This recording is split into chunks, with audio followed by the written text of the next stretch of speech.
Hello everyone and welcome back to the channel आणि welcome back to the new blog.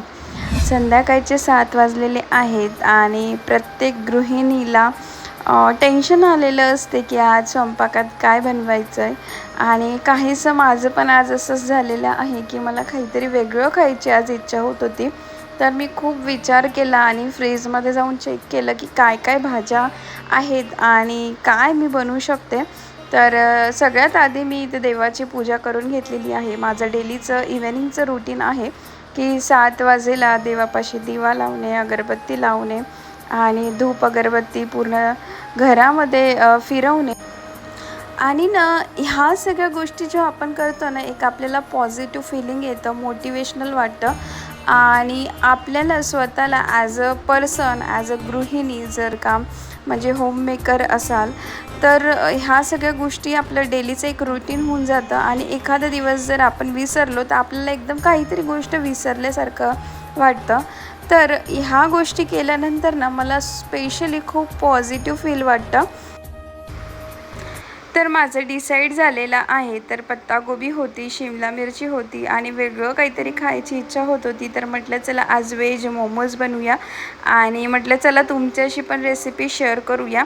तर veg momos ना बनवायला बराच वेळ लागतो, एखादी तास लागतो, कारण चॉपिंग करायला ना बराच वेळ लागतो. तर मी आज डिसाईड केलं ना की आपण असं करूया की मिक्सरमध्ये चॉपिंग करून बघूया होतं का. तर गाजर आहे, त्याची वरची साल जी आहे ती मी काढून घेतलेली आणि गाजरला ना असे जाडे जाडे मी कट केलेले आहे. आणि त्याला ना इंच ऑप्शन असतं मिक्सरमध्ये. त्या 2च वेळा आपल्याला मिक्सर फिरवायचं आहे. जर तुम्ही जास्त फिरवाल ना तर त्या गाजरची पेस्ट होऊन जाईल. तर आपल्याला गाजरची पेस्ट नाही करायची आहे.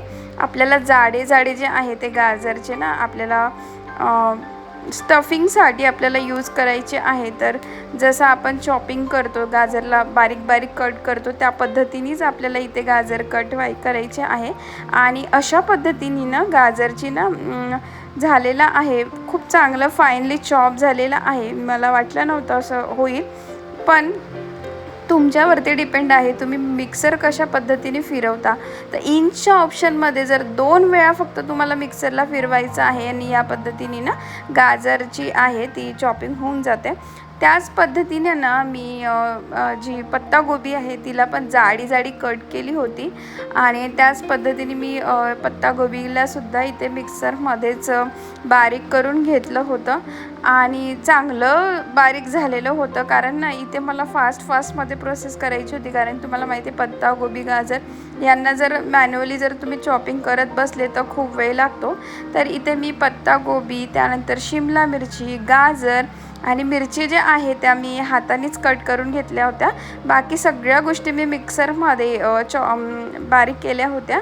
आता ना या जे मिश्रण आपण जे बारीक चिरलेला व्हेजिटेबल्स होता ना त्यांना ना आपल्याला थोडंसं फ्राय करून घ्यायचं आहे. तर मी तेल घेतलेलं आहे आणि तेलामध्ये ना मी इथे ब्लॅक पेपर म्हणजेच मिरे जे आहे ते टाकणार आहे. तर मिरे पावडर नव्हतं तर मी इथे पावडर बनवलेलं मिऱ्यांचं. तर तेल टाकलेलं आहे आणि मिरची टाकलेली आहे, हिरवी मिरची, आणि त्यानंतर सगळ्या भाज्या इथे टाकून घेतल्या आहे. आणि सरतेशेवटी जे आहे ते मीठ टाकून घेतलेलं आहे. आणि आपल्याला ना जास्त भाज्या पकवायच्या नाही आहे इथे, त्याला थोडंसं हलकं कच्चं ठेवायचं आहे. कारण ऑलरेडी आपण जेव्हा बॉईल करतो ना तेव्हा त्या भाज्या शिजूनच जातात. तर हलकं जे आहे ते मी इथे 5 मिनटासाठी ठेवलेलं होतं.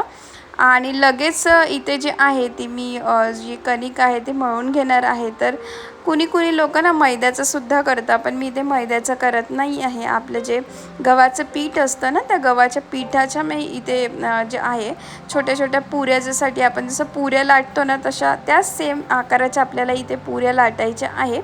आणि स्टीमरमध्ये मी पाणी टाकून घेतलेलं आहे. तर माझ्याकडे ना अशी कढई आहे आणि याच्यासोबतच मला जे आहे प्लेट्स वगैरे मिळाले आहे. इडली, डोसा, ढोकळा बनवायसाठी मला याच्यासोबत प्लेट्स मिळाल्या आहे.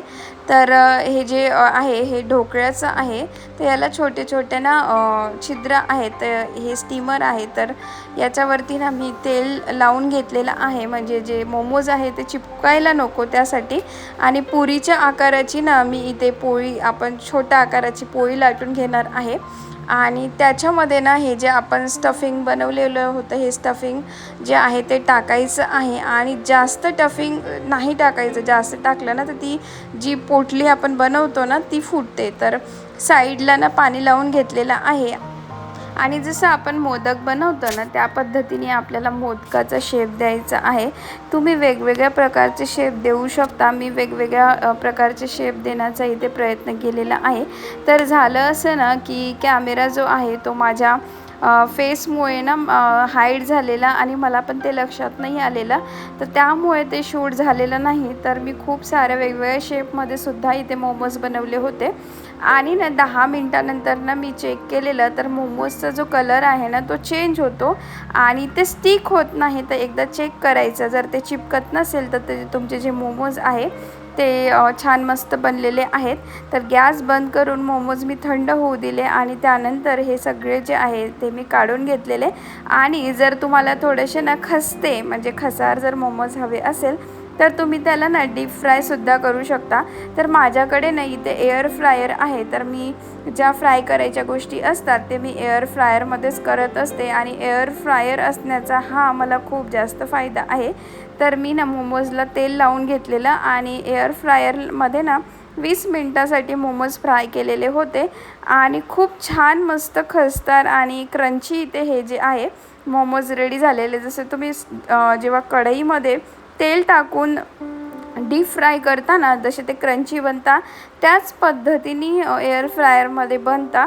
आणि माझे मोमोज इथे रेडी आहेत. आणि तुम्ही शेजवान चटणीसोबत किंवा टोमॅटो सॉससोबत, तर माझ्याकडे दोन्ही गोष्टी अवेलेबल नव्हता, तर इथे पिझ्झा पास्ता सॉस होता माझ्याकडे, तर त्याच्यासोबत मी हे मोमोज खाणार आहे. आणि खरंच हे मोमोज खूप छान झालेले होते. तुम्ही पण ही रेसिपी नक्की ट्राय करून बघा.